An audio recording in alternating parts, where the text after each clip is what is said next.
It gave me a plan because at first I was completely lost. I didn't know where to start. Originally, when I started, I wasn't sure what I wanted to do. They're very, inspirational, and they just want you to be who you want to be. When I expressed my passions and what I like to do, they were able to help me decide, is this what career I want to go with? They back me up on my dream. They're just like, hey, we believe you can do it. Now you gotta believe you can do it.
Project DIVA is a mentoring and coaching program for girls 13 to 19 in North Minneapolis.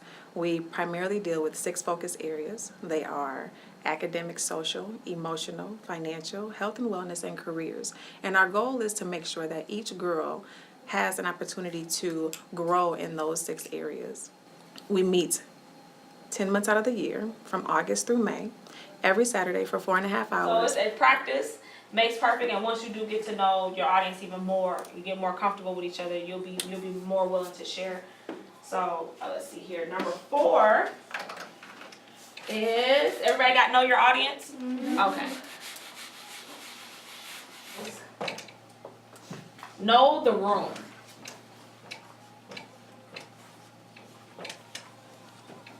And the more confident that you are in yourself is the more that you'll be able to say no to the wrong influences that'll be around you as you get older. So how many of you guys got friends that smoke?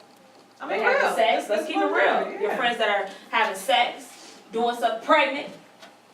How many of y'all got some friends that's pregnant right now? You want to be pregnant? Okay. So these are just things that I've learned, that when you're confident in who you are and what you say, that when you're saying that no, not right now, I don't have to engage, you can walk away from things, you're confident. It spills over into all areas of your life. My therapist actually said, hey, there's this place called Project DIVA, I think you might be interested in. And of course I looked into it and I immediately loved it. I was in 9th grade, and it was towards the end of the year, and my mom found out about the fashion show. We went to the fashion show, and it was at this nice hotel. There was a red carpet, and I feel like a celebrity, so I'm like, okay, I like this. And then watching the fashion show, it was really nice to see the bond between the girls, and how family oriented the whole program itself seemed. So I wanted to be a part of that. Recently, we've had some changes in the family where we brought in a new person. We adopted someone that was my brother's best friend. So ever since that happened, I really felt like I really didn't have a place in my family, didn't have a place at school, didn't have a place anywhere. So my friend suggested that I join Project DIVA to feel like you belong somewhere, and there's people that do want to give you that full attention. I started Project DIVA because I was once one of those girls.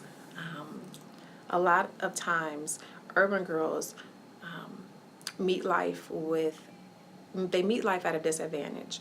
I was a young lady whose my mother has catatonic schizophrenia, which is a mental illness. She's had it since I was 12. And during the time that she went through what she went through, she sent us back to my dad in Omaha. We actually lived here in Minnesota. And upon going back to my dad, I went to 3 different junior high schools. So it was a lot of change my 7th grade year.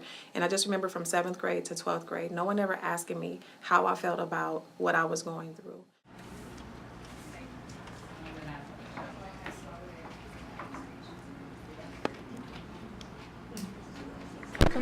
communication means everything to me because without communicating, you don't really know how other people feel. You don't understand another person if they don't communicate with you the way you want them to. You don't understand how they're feeling, how they take things, and if you don't understand that, you don't know how to react to them at all. Okay. Keeping an open mind to me is keeping in mind other people's feelings about certain things. So always keep an open mind toward not just yourself, but other people's feelings. I say an open mind to me makes me feel like, helps me understand that even though I have a problem, someone else have a problem that's deeper than mine. So, yeah, I always have an open mind on that.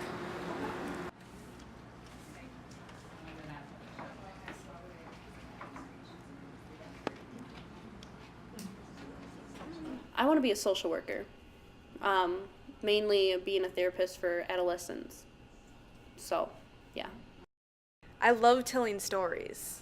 I have a film society in my high school that I run with my friend, and we both have like an equal like appreciation to movies. I really want to do fashion design because a lot of people, when they think fashion design, I feel like they don't think like it's a real job. Like it's just something that you would do for fun. But the way I look at it is I want to be able to create pieces for people to feel comfortable with themselves and like to love themselves regardless of like who they are, where they come from, what size they are, any of that, because you're beautiful regardless of any of that. And I want people to express themselves and to love themselves and just be able to feel that through what they wear, And so our organization is there for girls to just be, first and foremost, and then second of all, to ask those questions and to be able to feel comfortable in the skin they're in and to get guidance on what's right and what's wrong, what proper etiquette is in different areas, and just at the end of the day, be loved on.